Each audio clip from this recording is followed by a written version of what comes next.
Hello everyone, video start करने से पहले छोटा सा इंस्ट्रक्शन। एसएससी जेईई के लिए बेस्ट बुक्स और टेस्ट सीरीज का लिंक मैंने डिस्क्रिप्शन में डाला हुआ है, उसे देखना ना भूलें। Now let's start the video. तो अभी तक हमने कुछ क्वेश्चंस डील कर लिए हैं कॉन्सेप्ट ऑफ रेसिस्टेंस के ऊपर। अब चलते हैं कुछ और क्वेश्चंस प्रैक्टिस करने। आई होप पिछले क्वेश्चंस आपको समझ में आए होंगे और एक पॉजिटिव एटीट्यूड से आप इन क्वेश्चंस को भी एक अच्छा अटेम्प्ट लेंगे। तो फिर चलिए स्टार्ट करते हैं। तो अब चलते हैं हमारे 44th क्वेश्चन की तरफ, राइट।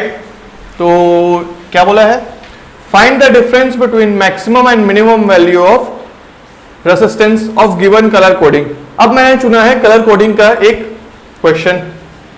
कलर कोडिंग का आपको जहां तक याद होगा, BB Roy of Great Britain, veto getting wade, ठीक है, ये था। उसके बाद था गोल्डन, सिल्वर और क्या लास्ट में नो कलर, ठीक है। बीबी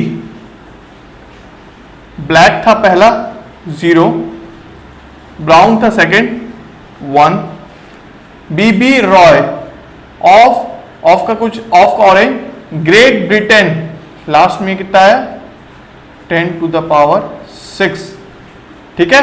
ये हमारा क्या बताता था, multiplier. Next silver, golden 5%, silver 10% and that two plus minus 10%, right. हमसे क्या पूछा है, difference between maximum and minimum value. Difference between maximum and minimum value. आप मुझे बताइए कि आर इक्विवेलेंट जो था वो आर कितना रहा है। आर आ रहा है मेरा 10 mega ohm plus minus 10%, right. क्यों? क्योंकि 10 इंटू 10 टू द पावर 6 था, 10 इंटू 10 टू द पावर 6 था, प्लस माइनस 10%। आर मैक्स निकालना होगा मुझे, आर मैक्स निकालना होगा तो मैं प्लस लूंगा, ठीक है। प्लस लूंगा तो कितना होगा, 10 मेगा ओम प्लस 10% कितना हुआ, 10% of 10 mega Om is 1 mega ओम, मतलब कि 11 मेगा ओम्स, ठीक है। 10 मेगा ओम का 10% हुआ 1 मेगा ओम, 1 मेगा ओम मतलब कि 1 mega ohm plus 10 mega ohm कितना हुआ 11 mega ohm. R minimum minus 10% को कंसीडर करूंगा, माइनस 10% को कंसीडर करूंगा तो 1 मेगा ओम सब्ट्रैक्ट करूंगा तो मेरा आ जाएगा 9 मेगा ओम्स। मुझसे क्वेश्चन में पूछा था डिफरेंस, और डिफरेंस अगर मेरे पास आर मैक्स और आर मिनिमम है तो डिफरेंस कितना आ जाता है, डिफरेंस आ जा रहा है मेरे पास कितना 2 मेगा ओम्स का, ठीक है। ये रहा मेरा आंसर, ठीक है। तो आप कलर कोडिंग का ये न्यूमेरिकल आप करेंगे, इतना सफिशिएंट है। Next, if 6.5, 0.9, 1.5, 3.5 and 5.5 resistances are connected in parallel, then what is R equivalent. ये सारे रेसिस्टेंस की वैल्यू किसमें, सारे पैरेलल में कनेक्टेड है, पैरेलल में कनेक्टेड है, और ये सारे डिफरेंट रेसिस्टेंस है, वो भी किसमें, पॉइंट में। अगर मुझसे बोला होता कि सीरीज में कनेक्टेड है तो भाई मैं क्या करता, मैं तो बस सबको ऐड कर देता डायरेक्टली, वो काफी इजी हो जाता। पर यहां पे मुझसे बोल रहा है पैरेलल में निकालने, पैरेलल में निकालने बोल रहा है, मतलब कि क्या जो आर इक्विवेलेंट आता मेरा वो कुछ ये वाला फॉर्मूला अप्लाई होगा, 1/5.5 1.3.5 प्लस 1/1.5 प्लस 1/0.9 प्लस 1/6.5। अब आप इसे सॉल्व करते रह गए तो फिर हो गया टाइम, ठीक है। तो यहां पे इस क्वेश्चन में मतलब मुझे कॉन्सेप्चुअल कुछ लॉजिक लगाना पड़ेगा। आपको पता था कि मैंने आपको बताया था कि अगर इक्वल रेसिस्टेंस है तो सीरीज में कनेक्टेड है एनआर होता है, ठीक है। इक्वल रेसिस्टेंस का कॉम्बिनेशन एनआर के इक्वल होता है। पैरेलल, अगर इक्वल रेसिस्टेंसेस पैरेलल में कनेक्टेड है तो आर बाय एन होता है। और एक और चीज बता रहा है, ये अगर डिफरेंट हो या इक्वल हो, डिफरेंट रेसिस्टेंस कनेक्टेड हो या इक्वल रेसिस्टेंस कनेक्टेड हो, हमारा जो मैक्सिमम जो हमारा मैक्सिमम वैल्यू आएगा रेसिस्टेंस का, जो भी मैक्सिमम वैल्यू रहेगा वो आर इक्विवेलेंट इन सीरीज से छोटा रहेगा। मतलब कि क्या, जो हमारा इक्विवेलेंट रेसिस्टेंस आएगा सीरीज कॉम्बिनेशन में वो मैक्सिमम वैल्यू से बड़ा होगा और जो पैरेलल में आर इक्विवेलेंट आएगा वो स्मॉलेस्ट वैल्यू से भी छोटा रहेगा। ठीक है, यहां पे क्या है पैरेलल में smallest value 5.5, 3.5, 1.5, 0.9, this is the smallest value, यह है स्मॉलेस्ट वैल्यू। इस स्मॉलेस्ट वैल्यू से भी छोटा वैल्यू हमारा क्या होगा, पैरेलल का आर इक्विवेलेंट होगा। 0.9 से छोटा 6.8 रॉन्ग, 4.3 रॉन्ग, 3.2 रॉन्ग, क्या हुआ 0.42। तो अगर आप कैलकुलेटर से भी सॉल्व करेंगे तो आपका आंसर 0.42 आएगा। तो आप देख सकते हैं कि यहां पे अगर मैं इस मैथमेटिकल अप्रोच से जाता तो काफी ज्यादा लेंदी और टाइम कंज्यूमिंग हो जाता और इवेंचुअली मैं काफी ज्यादा मार्क्स लूज कर देता क्योंकि इसमें सॉल्यूशन में पहुंचने तक बहुत टाइम लग जाता। राइट, तो मैंने क्या किया, मैंने बस कॉन्सेप्ट का यूज किया। इसीलिए मैंने जो चैप्टर्स पढ़ाए आपको बेसिक कॉन्सेप्ट ऑफ रेसिस्टेंस में कोई भी इतना डिटेल में पढ़ाता नहीं है, पर वो जब भी जैसे मैं गेट की तैयारी भी कर रहा था तो पहले आप बिल्डअप पे कभी भी स्किप करने की कोशिश मत कीजिए, पहले एक बार कॉन्सेप्ट पढ़ लीजिए, उसके बाद भले ही कभी आप नोट्स मत छुइए, सिर्फ न्यूमेरिकल्स प्रैक्टिस कीजिए। पर अगर आपका एक बार कॉन्सेप्ट अच्छे से बिल्ड हो गया, पेशेंस से आपने सारे क्लास अटेंड किए, प्रॉपर नोट्स मेंटेन किया, अच्छे से रिवाइज किया, उसके बाद सालों तक आपको उसको रिवाइज करने की जरूरत नहीं है, उसके बाद आपको सिर्फ न्यूमेरिकल्स प्रैक्टिस करने हैं। इसीलिए अगर वैसा बेसिक कॉन्सेप्ट रहेगा तभी आप ये सारे न्यूमेरिकल्स को अच्छे से अटेम्प्ट कर पाएंगे, क्योंकि वहां पे मैंने सारे की पॉइंट्स, सारे केसेस, सारे कॉन्सेप्ट्स को अच्छे से एक्सप्लेन किया है। राइट, तो ये क्वेश्चन काफी अच्छा था।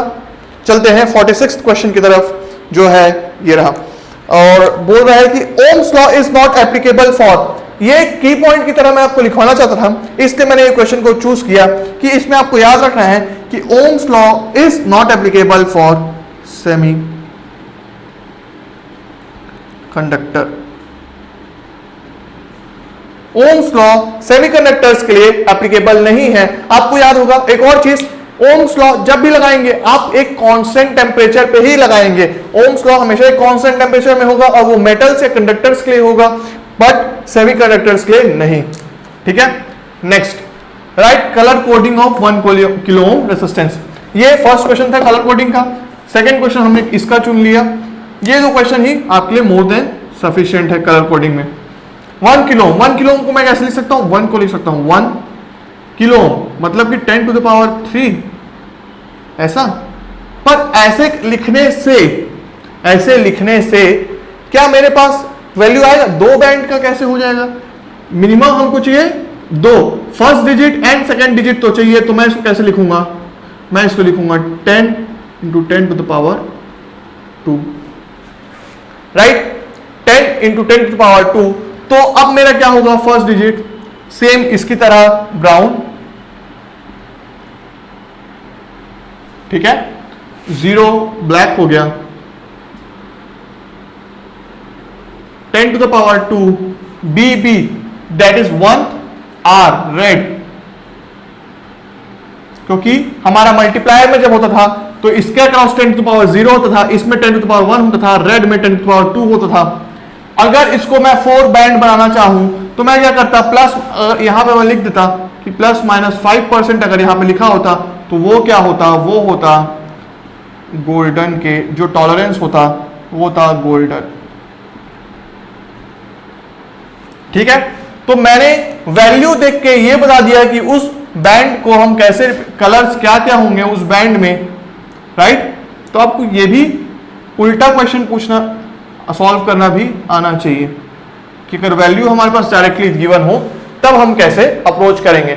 यहां पे अगर आप 1 किलो ओम को बस कंसीडर करते तो आप शायद कंफ्यूज हो जाते कि 1 इंटू 10 टू द पावर 3 कैसे करना है, बट मैंने उसको क्या किया? मैंने उसे ब्रेक किया, 10 इंटू 10 टू द पावर 2 किया। अब मेरे पास फर्स्ट डिजिट भी आ गया, सेकंड डिजिट भी आ गया। ठीक है,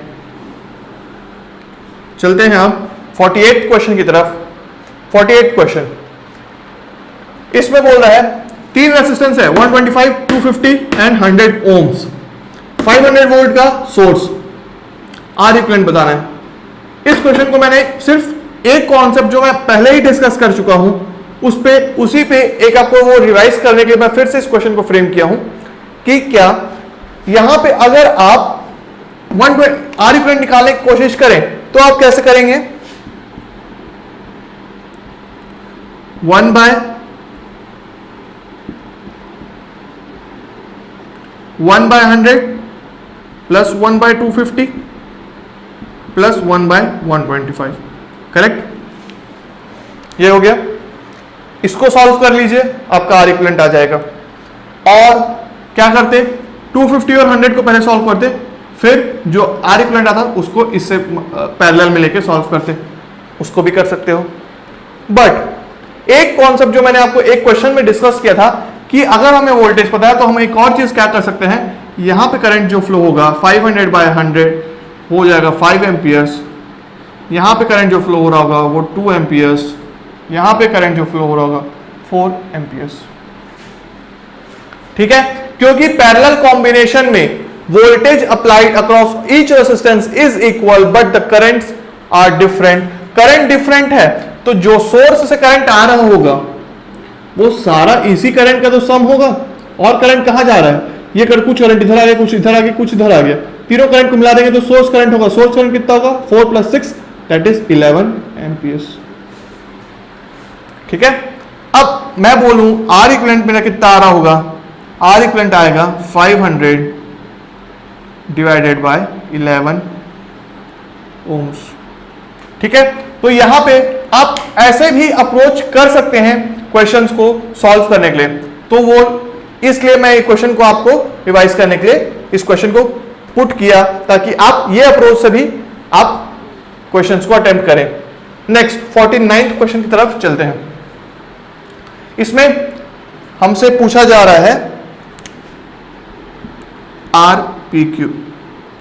आरपीक्यू कितना होगा भाई, आरपीक्यू होगा 5 + 5, 5 और 5 पैरेलल में 2.5, फिर सीरीज में 12.5, 22.5, 10, 10, 5 पैरेलल, फिर 6, तो कितना हो गया 10, 2.5, 12.5, 22.5, अगेन 22.5, 27.5, 28.5,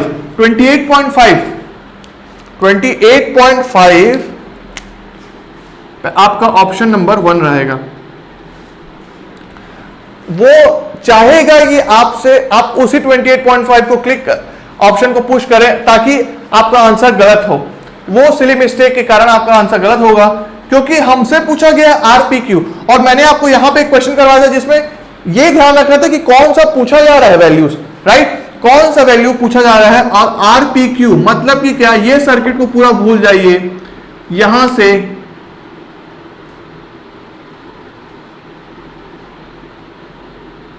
ये पॉइंट को P लीजिए, ये पॉइंट को Q लीजिए, यहां पे प्लस लीजिए, यहां पे माइनस लीजिए, करंट फ्लो करवा दो। करंट यहां से आएगा यहां तक फ्लो करेगा, इधर जाएगा क्या, चलो इधर लेके चलते हैं, लेके गया ओपन सर्किट हो गया भाई इधर, तो इधर से कहां जाएगा।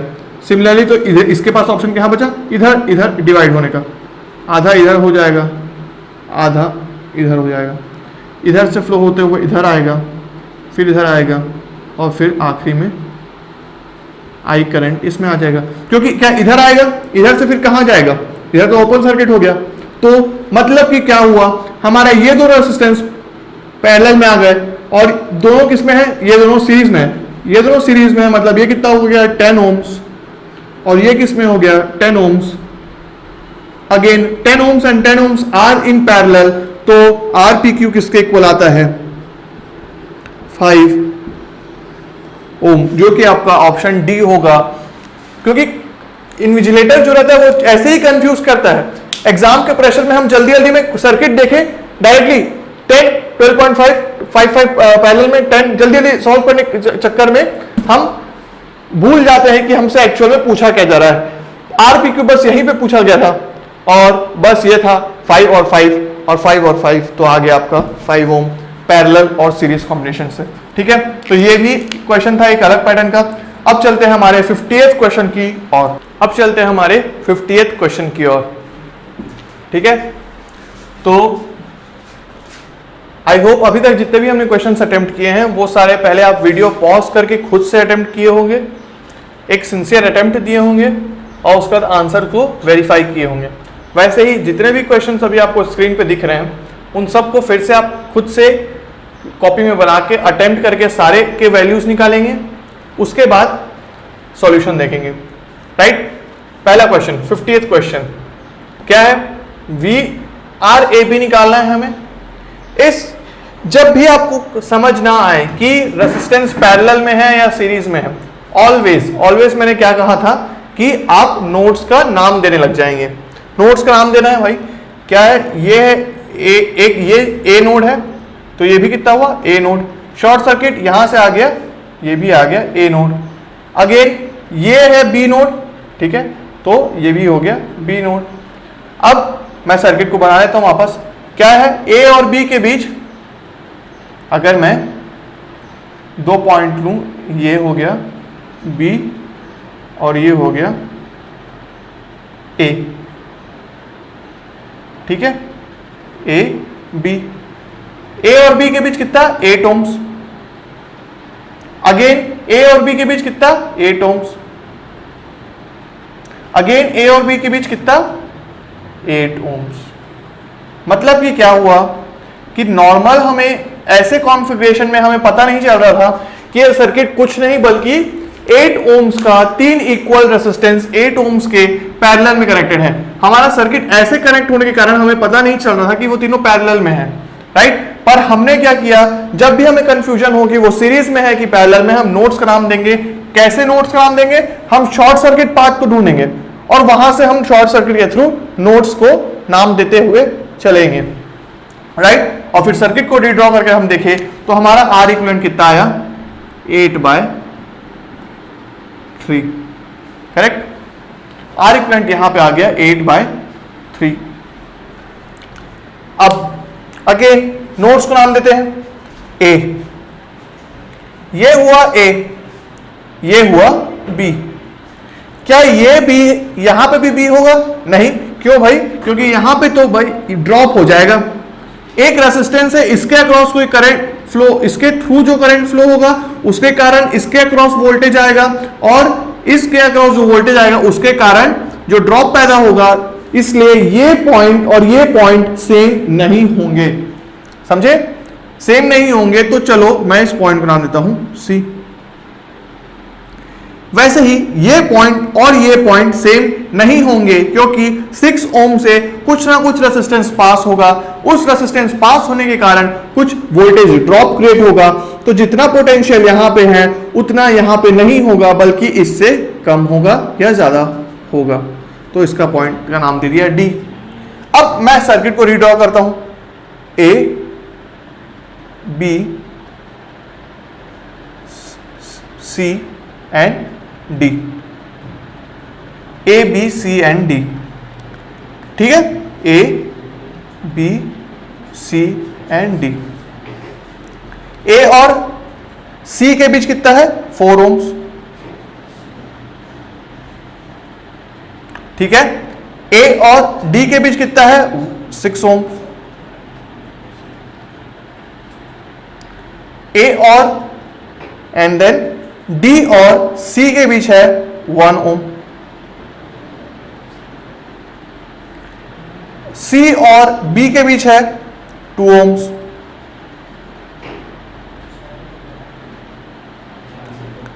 बी और डी के बीच है 3 ओम्स।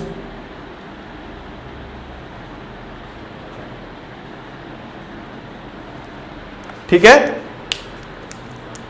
राइट। तो आप देख रहे हैं कि यहां पे व्हीटस्टोन ब्रिज का कॉन्फ़िगरेशन बन रहा है, पर क्या ये सही है? तो ये गलत हो जा रहा है। क्यों गलत हो रहा है?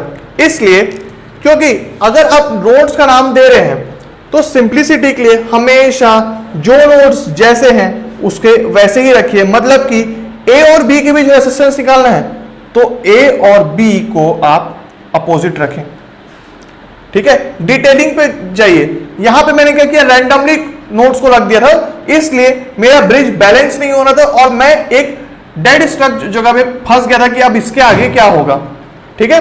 पर अब अगर मैं इसको ए को यहां पे नाम दूं और बी को यहां, मतलब कि ए और बी एज इट इज, सी और डी को मैं इंटरचेंज कर सकता हूं, ठीक है। तो अगर मैं यहां पे सी रखूं और यहां पे डी, तब फिर मैं सर्किट का डायग्राम करूं तो कैसा होगा, ए और सी के बीच 4 ओम, राइट। देन ए और डी के बीच 6 ओम्स,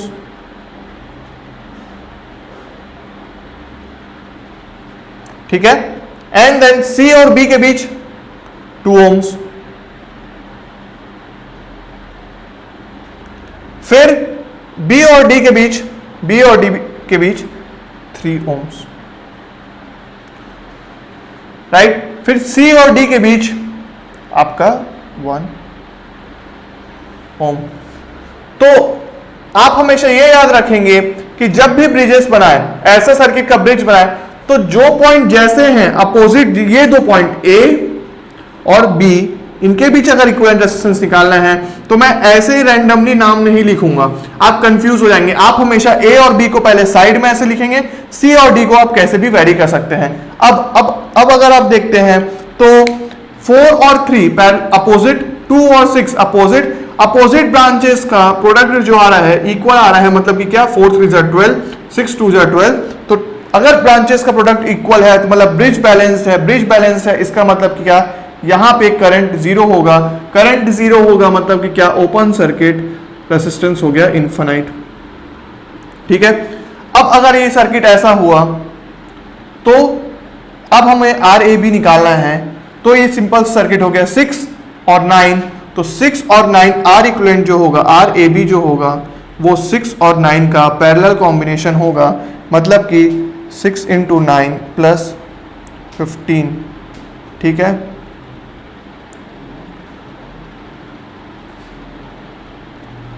ठीक है, 18/5 दैट इज 3.6। तो आर ए बी आ गया 3.6, राइट।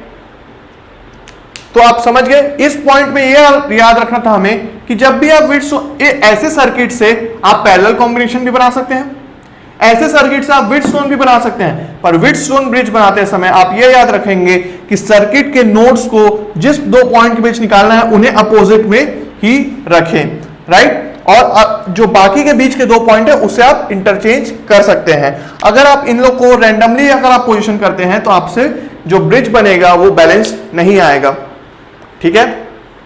सपोज एक्चुअल में, चलो इस क्वेश्चन में तो ब्रिज बैलेंस था ही, इस क्वेश्चन में ब्रिज बैलेंस था ही। अगर एक्चुअल में ब्रिज बैलेंस नहीं होता तो एक क्वेश्चन में मैंने डिस्कस किया था, वही कॉन्सेप्ट इसमें फिर से होता, क्या कि अगर ये हो जाता 5 ohms और यहां पे कुछ रेसिस्टेंस होता 3 ohms, तब हम कौन सा कॉन्सेप्ट यूज करते, अगेन हम यूज करते स्टार डेल्टा सर्किट को हम स्टार में कन्वर्ट करके इन 2 सर्किट को निकालते, हटाते और फिर हम इस सर्किट को सॉल्व कर लेते, ठीक है। पर अभी हम 3 फेज सर्किट्स को बाद में डील करेंगे, इसलिए मैं आपको इस कॉन्सेप्ट से रूबरू करवा दे रहा हूं शुरुआत से ही, पर आगे इसको कैसे डील करना है, स्टार डेल्टा कॉन्फ़िगरेशन कैसे होता है, वो हम आगे देखेंगे, ठीक है। 3 फेज सर्किट्स में यहां पे हो गया 18/5 इज 3.6 ohms। नेक्स्ट क्वेश्चन की तरफ चलते हैं, ठीक है। यहां पे अगर मैं यहां पे तो रेसिस्टेंसेस, पहले शॉर्ट सर्किट पार्ट था, रेसिस्टेंसेस आ गए दोनों में, अब इसमें शॉर्ट सर्किट भी है, रेसिस्टेंस भी है, ठीक है। तो कैसे होगा, यहां पे वैल्यू इसको 5 ohm रखते हैं, ठीक है। तब कैसे होगा भाई, यहां से again short circuit A, point A था, शॉर्ट सर्किट होके यहां पे भी ए आ गया, बी था, बी एज इट इज रहेगा, सी आ जाएगा यहां पे, ठीक है। अब क्या करना है मुझे, अगर मैं सर्किट बनाऊं यहां पे अलग से, तो मैं उसका सॉल्यूशन कहां लिखूं, यहीं पे छोटा सा करता हूं कि ये हो जाएगा ए, पॉइंट ए, ठीक है। ए से आया एक शॉर्ट सर्किट यहां पे, ए और सी के बीच, ए सी बी, ए सी और बी, ठीक है। ए और सी के बीच एक है 5 ohm, राइट। फिर से ए और सी के बीच है 5 ohm,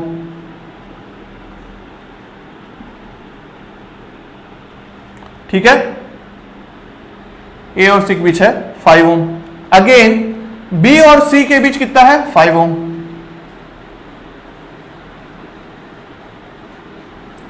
ठीक है, ए और बी के बीच कितना है 5 ओम।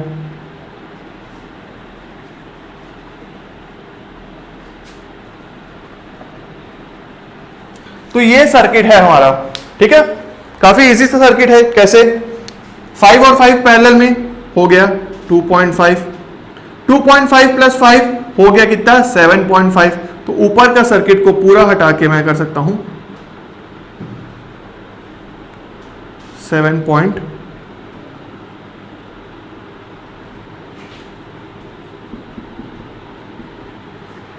ठीक है 7.5। अब ए और बी के बीच तो पैरेलल कॉम्बिनेशन हो गया 7.5 और 5 का। तो यहां पे आप कर सकते हैं 7.5 इंटू 5 अपॉन 12.5। ठीक है, इसको आप सॉल्व कर सकते हैं 5 1 जा 2 जा 0.5 जा। ठीक है, 2.5 एंड 2.5 अगेन गोज 5 1 जा एंड दिस गोज 3 जा। ठीक है, तो मेरा आर ए बी कितना आ रहा है 3 ओम्स। ठीक है, तो हमें क्या याद रखना था, हमें ये याद रखना था कि कभी भी सीरीज और पैरेलल कॉम्बिनेशन अगर बताना मुश्किल हो जाए तो मैं क्या करूंगा, मैं हमेशा नोट्स का नाम लूंगा और पुट करूंगा और शॉर्ट सर्किट पाथ को ढूंढूंगा। क्योंकि अगर शॉर्ट सर्किट पाथ मुझे दिख जाता है तो वहां पे हमारा नेमिंग काफी इजी हो जाता है। और उसके बाद मैं सर्किट को सिंप्लीफाई करूंगा, रीड्रॉ करूंगा और देखूंगा कि सर्किट कैसे इजियर सर्किट्स में कैसे तब्दील होता है। चलिए चलते हैं 53rd क्वेश्चन की ओर। आर ए बी निकालना है। 3 पार्ट्स हैं 6 ओम 15 ओम्स। कितना हुआ 6 15।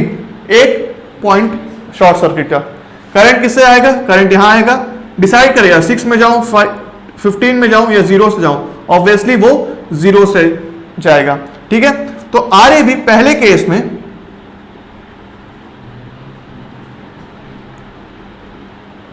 जीरो हुआ। अब यहां पर अगर मैं इसको ऐसे कर दूं, अब आप मुझे बताइए आर ए बी अब कितना होगा, आर ए बी अब कितना होगा। ये कुछ नहीं बल्कि ये दोनों पॉइंट तो शॉर्टेड है, मतलब कि क्या 10 और 4 पैरेलल में, 5 और 2 पैरेलल में। कितना हुआ 10 और कैसे दिखेगा ये सर्किट, ये कुछ इस टाइप का हुआ।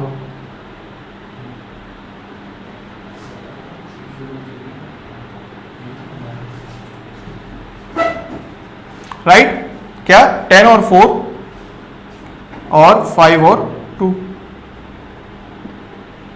ठीक है, तो 10 अपॉन 4 14 प्लस 10 अपॉन 7। ठीक है, कितना हुआ 40/14 plus 10/7 that is equal to 60/17। ठीक है, नेक्स्ट केस में जो हमारा आंसर आया, नेक्स्ट केस में जो आंसर आया वो था 60/17 ohm. That is R A B in second case is equal to 60/17 ohm. अब मैं क्या कर रहा हूं कि इस वायर को फिर से हटा के इधर कर लगा देता हूं।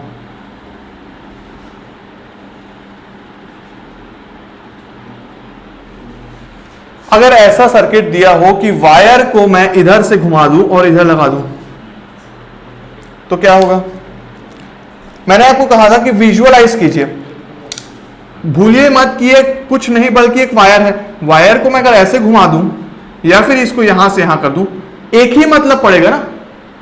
इधर एक वायर था, उसको मैंने लंबा करके इधर से ऐसे लेके चला गया, हो क्या रहा है, शॉर्ट ही तो हो रहा है।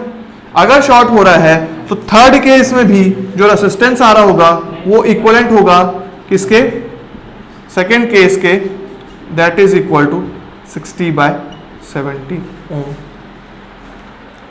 ठीक है, जनरली कंफ्यूज करने के लिए हमें वायर कैसे देता है, ऐसे ही देता है।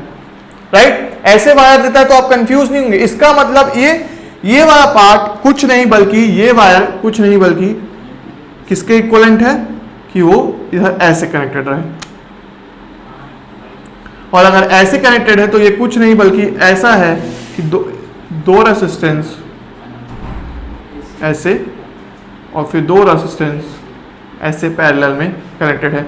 ये सर्किट इसके इक्वल है 2, 3। तो हमने देखा कि कैसे वायर के हेर फेर से और पॉइंट्स में कनेक्ट करने से हम कैसे अलग अलग वैल्यूज पा रहे हैं और हमें कैसे कंफ्यूज नहीं हो रहा है जब अगर क्वेश्चन में ऐसा वायर दिया हो तो। ठीक है, नेक्स्ट चलते हैं 54th क्वेश्चन की ओर। क्या बोल रहा है कि VBD आपको याद होगा VBD क्या होता है? पोटेंशियल डिफरेंस बिटवीन B और D पॉइंट के बीच का पोटेंशियल डिफरेंस, राइट। अगर वो जीरो हो जाए, उसको जीरो करने के लिए ऐसी क्या वैल्यू x की रखूं मैं कि वो जीरो हो जाए, यही पूछा जा रहा है, सिंपल सा। ठीक है, x की क्या वैल्यू ताकि वो VBD हो जाए जीरो। अब मुझे बताइए, अगर ये VBD जीरो हो गया, यहां पे इसके अक्रॉस वोल्टेज जो है जीरो हो गया, जीरो हो गया मतलब कि क्या? Voltage equal to zero. ये कब होगा? मतलब कि RI जो है वो क्या हो जाएगा? I हो जाएगा अगर जीरो। I अगर जीरो हो जाता है तो हमारा वोल्टेज जो होगा जीरो हो जाएगा। ठीक है, अगर I जीरो होगा मतलब कि अगर कोई भी करंट उस ब्रांच से फ्लो नहीं करेगा तो फिर हमारा I हो जाएगा जीरो। कोई भी करंट तभी फ्लो नहीं करेगा मतलब कि क्या? I तभी जीरो होगा जब ब्रिज बैलेंस होगा। ब्रिज बैलेंस मतलब कि क्या? कि ये वैल्यू की कितनी है? 0.5, ये वैल्यू हो गई 16, ये वैल्यू हो गई 1 और वो हो गया x। अगर मैं मल्टीप्लाई करूं तो 1 into x is equal to 16 into 0.5। This implies x is equal to 8 ohms। तो x की 8 ohms वैल्यू आ जाएगी। इसका मतलब अगर मुझसे बोला जाए कि VBD इज इक्वल टू 0 तो मुझे कंफ्यूज नहीं होना है, मुझे ये समझना है कि उसमें ब्रिज बैलेंस वाला कंडीशन ही आ रहा है। तो आप समझ रहे होंगे कि मैंने बस लैंग्वेज चेंज करने के लिए कि आपको ऐसे लैंग्वेज में भी पुट करके वो कॉन्सेप्ट को टेस्टिफाई कर सकता है, इसलिए मैंने VBD is equal to 0 put किया। जिसका कॉन्सेप्ट वीक होगा वो सोचेगा कि VBD 0 करने के लिए क्या किया जाए, क्या किया जाए, ऐसे कंफ्यूज होगा वो, समझ रहे हैं।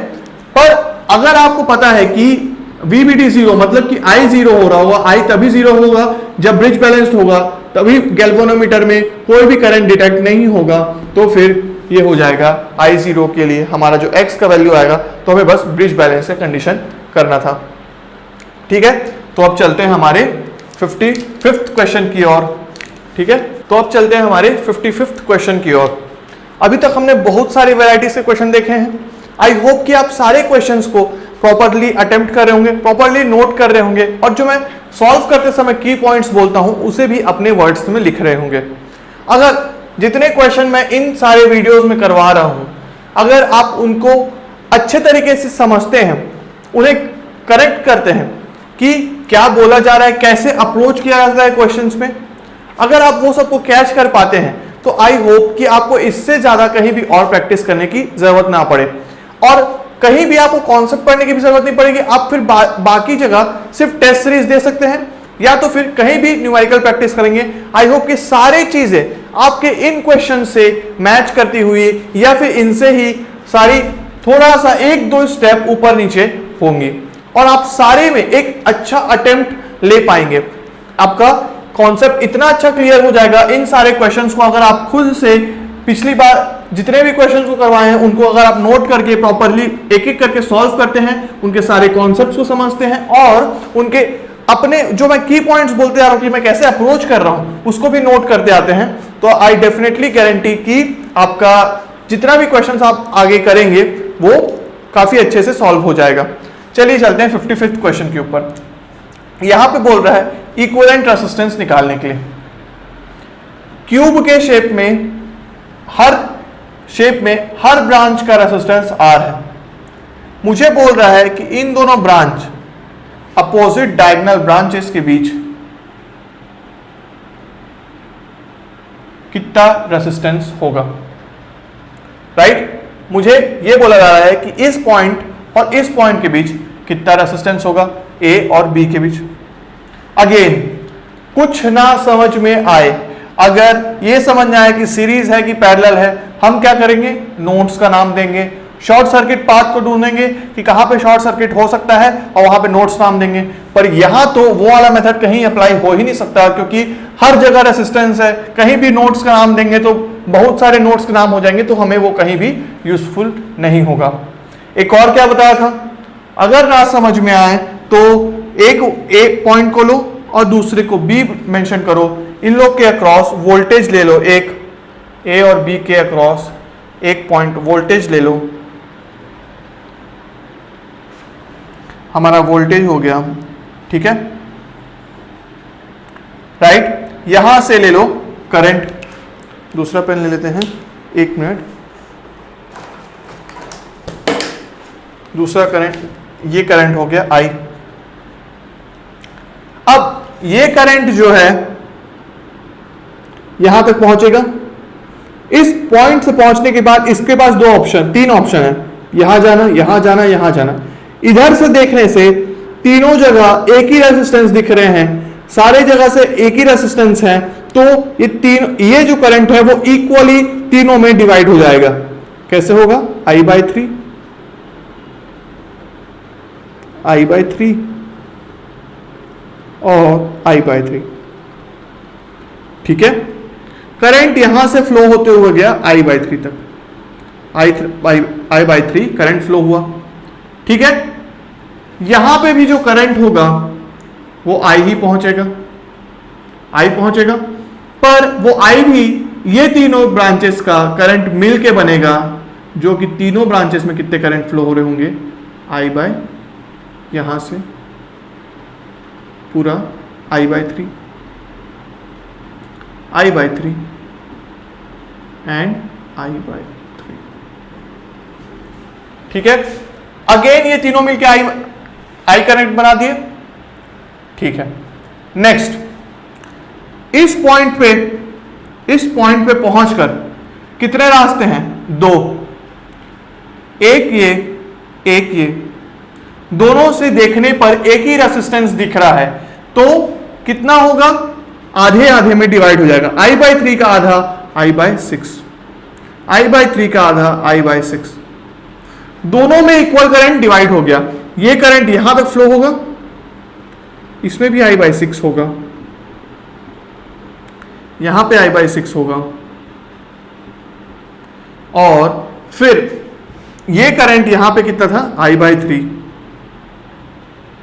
राइट, यहां पे कितना है, I/3, ठीक है। यहां पे I/6, अब यहां पे भी वही दो ऑप्शन, I/6,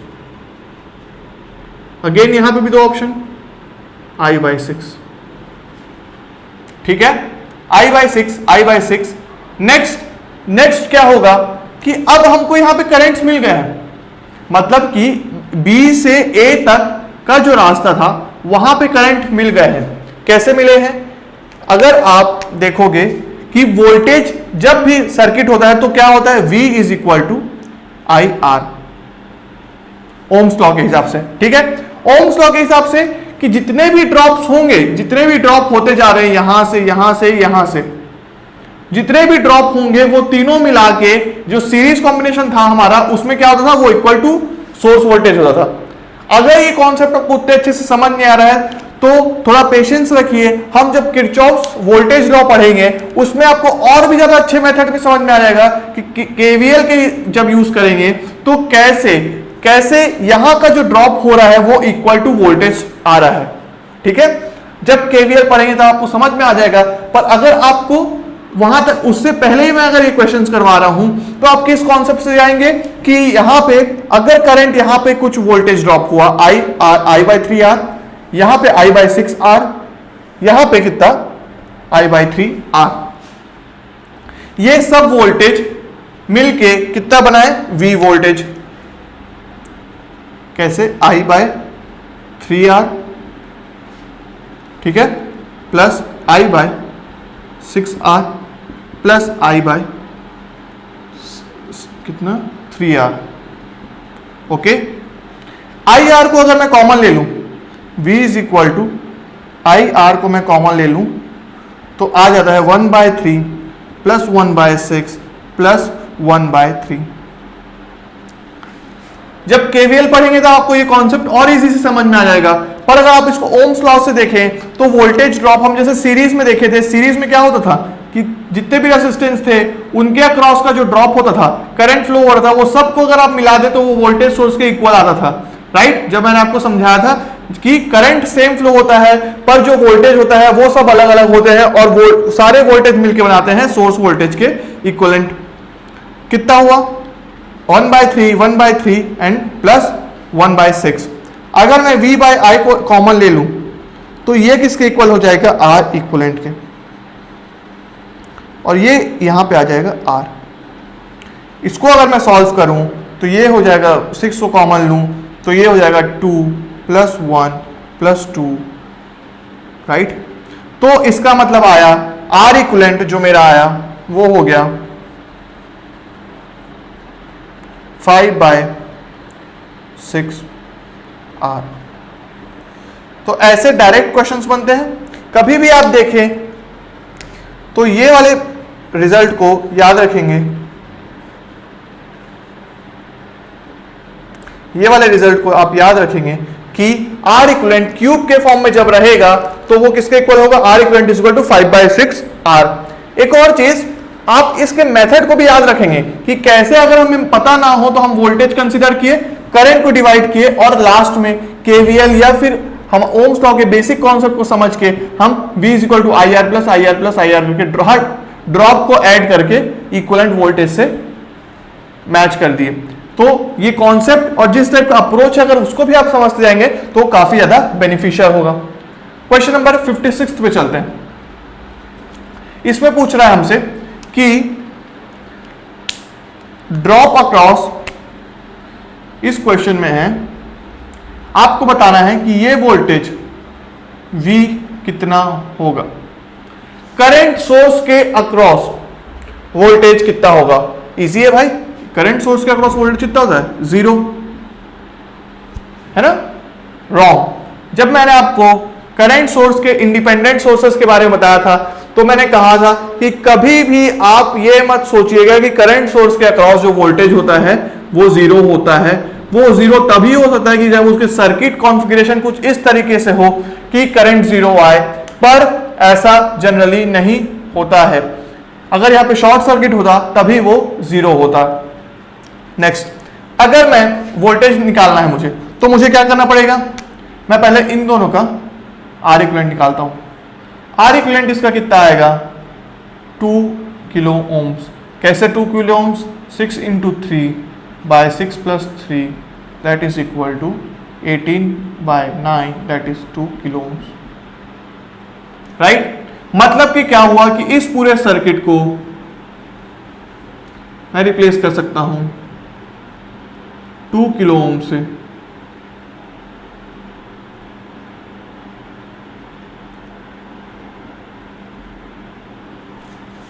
ठीक है, 2 किलो ओम से। अब 2 किलो ओम हो गया, यहां पे कितना करंट फ्लो हो रहा है 15 मिली एम्पियर, क्योंकि डायरेक्शन ऑफ करंट तो चेंज नहीं होगा। 15 किलो मिली एम्पियर इधर से आ रहा है, इधर निकल रहा है 15 मिली एम्पियर। वोल्टेज कितना होगा, वोल्टेज होगा ये इस जो वोल्टेज इतना है उसी के अक्रॉस ये होगा। तो यहां पे वोल्टेज V जो है, करंट एंटर कर रहा है पॉजिटिव टर्मिनल से, लीव कर रहा है नेगेटिव टर्मिनल से, पॉजिटिव ओम्स लॉ, तो मतलब कि V is equal to I R. ठीक है, V कितना, I पता है हमें 15 मिली एम्पियर, R है 2 किलो ओम, आंसर आ गया V इज इक्वल टू 30। मतलब कि आपका करंट सोर्स के अक्रॉस जो वोल्टेज है वो किसके इक्वल है 30 वोल्ट के। इवेंचुअली जो क्वेश्चन था वो था आपका इक्विवेलेंट रेजिस्टेंस निकालने का और ये जानने का कि आप कैसे ओम्स लॉ से ये बता पाए कि वोल्टेज कैसे होगा। अगर मैं यहाँ पे और भी एक सर्किट बना देता और सर्किट को एक्सटेंड कर देता, कॉम्प्लेक्स सर्किट बना देता और पूछता वोल्टेज अक्रॉस करंट सोर्स कितना होता, तो आप क्या करते, बस आर इक्विवेलेंट निकालते, सर्किट को ऐसे कंप्रेस करते और फिर आप बता देते कि वोल्टेज जो आएगा वो I इंटू आर होगा, राइट। चलिए ठीक है, अगर ये जो वोल्टेज है आई आर किसके इक्वल आ रहा है, 30 वोल्ट। सपोज मैं जो साइन है करंट वोल्टेज का ऐसा कर दूं तो कैसे होगा, ऐसा हुआ तो यहां पे जो रेजिस्टेंस के अक्रॉस जो वोल्टेज है वो भी आ गया ये। अगर ऐसा आया तो यहां जो वोल्टेज है कितना आएगा, enters through negative terminal and leaves through positive terminal, negative Ohm's law, मतलब कि ये जो करंट हो जाएगा, ये वोल्टेज जो हो जाएगा ये हो जाएगा -30 वोल्ट। कब, अगर साइन रिवर्सल होगा। अगर आपको ये चीज समझ नहीं आ रही है तो आप केवीएल तक का वेट कीजिए और आपको ये कॉन्सेप्ट और भी ज्यादा अच्छे से केवीएल में समझ में आएगा, ठीक है। तो आप समझिए कैसे ओम्स लॉ से ही हम साइन का हेर बदल कर सकते हैं। नेक्स्ट 57th क्वेश्चन में चलते हैं। 5 volt voltage source in parallel with 5 ampere in parallel with 1 ओम, ठीक है। पैरेलल में है, सब तीनों के तीनों पैरेलल में है। अगर तीनों पैरेलल में है तो तीनों का वोल्टेज सेम होगा, तीनों का वोल्टेज सेम होगा, इसका मतलब क्या, यहां पे भी 5 वोल्ट और यहां पे भी 5 वोल्ट, तीनों के अक्रॉस सेम वोल्टेज आ गया, राइट। तीनों के अक्रॉस सेम वोल्टेज आ गया, इसका मतलब कि क्या, यहां पे जो I हो रहा होगा वो किसके इक्वल होगा,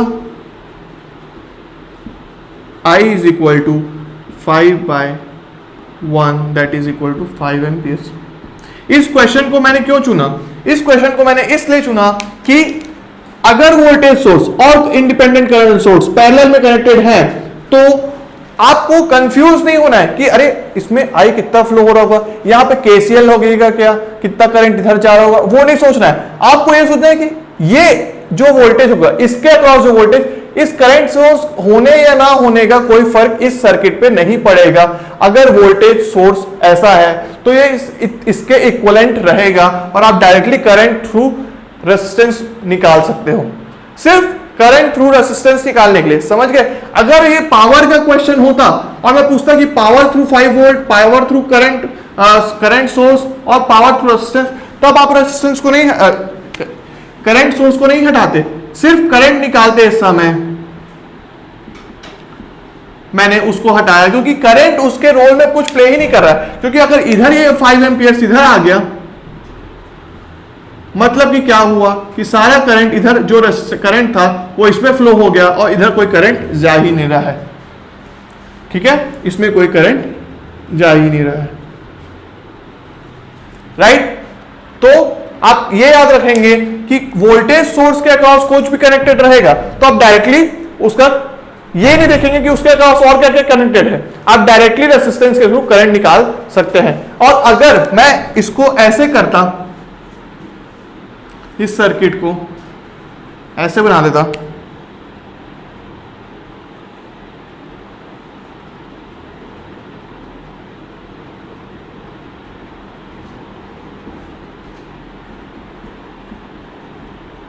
और आपसे पूछता कितना करंट फ्लो हो रहा होगा, ऑब्वियसली अगर इंडिपेंडेंट करंट सोर्स है तो पूरे में 5 एम्पियर ही फ्लो हो रहा होगा, ठीक है। पर अगर यहां पे अगर रेजिस्टेंस होगा तब ऐसा मत कीजिएगा ना।